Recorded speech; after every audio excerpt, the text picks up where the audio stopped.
Europe 1, circuit court. Circuit court, c'est jusqu'à 14h avec François Geffrier et Anne Le Gall. Le portrait. Le portrait d'une personnalité inspirante qui change le monde à son échelle, c'est tous les jours avec vous, Cyrielle Ariel. Et vous avez rencontré pour nous une jeune entrepreneur sociale qui a quitté la finance pour s'occuper de l'éducation, notamment avec l'UNICEF. Elle s'appelle Hortense Decaux. Cette Parisienne de 27 ans qui a grandi à Londres, elle garde d'ailleurs une intonation anglo-saxonne quand elle parle, passe sa vie aujourd'hui entre Paris, Londres et Beyrouth pour la bonne cause. Et pourtant, c'est dans la finance qu'elle a commencé sa carrière en tant que consultante toujours à Londres, jusqu'au jour où elle a voulu donner un sens à sa vie et se rapprocher d'une de ses passions, l'éducation, en trouvant un moyen de lever des fonds. La philanthropie, c'est quelque chose que je fais depuis que je suis toute petite, que ce soit aller lire à des enfants qui étaient malades ou récolter des repas pour Noël. C'est quelque chose que je fais depuis longtemps.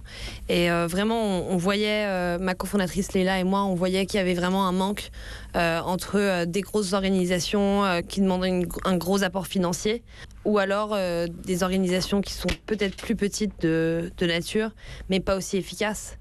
Donc l'UNICEF était l'organisation logique. Et aujourd'hui, que fait-elle ? Elle continue ?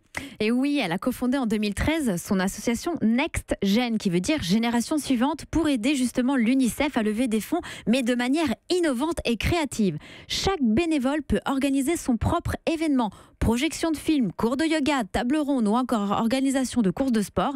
Et tout ça, c'est reversé, tout l'argent récolté est entièrement reversé à l'UNICEF. Et elle a également fondé Cody, une école de code et de programmation informatique à Beyrouth. Car le moteur d'Hortense Decaux, c'est l'éducation. Pourquoi ? Car il est synonyme de paix. Ce qui m'a vraiment poussée à quitter la finance et monter ça aujourd'hui, c'est que c'était une opportunité que j'avais. J'ai une très forte vision pour le développement, surtout en ce qui concerne l'accès à l'éducation au Moyen-Orient.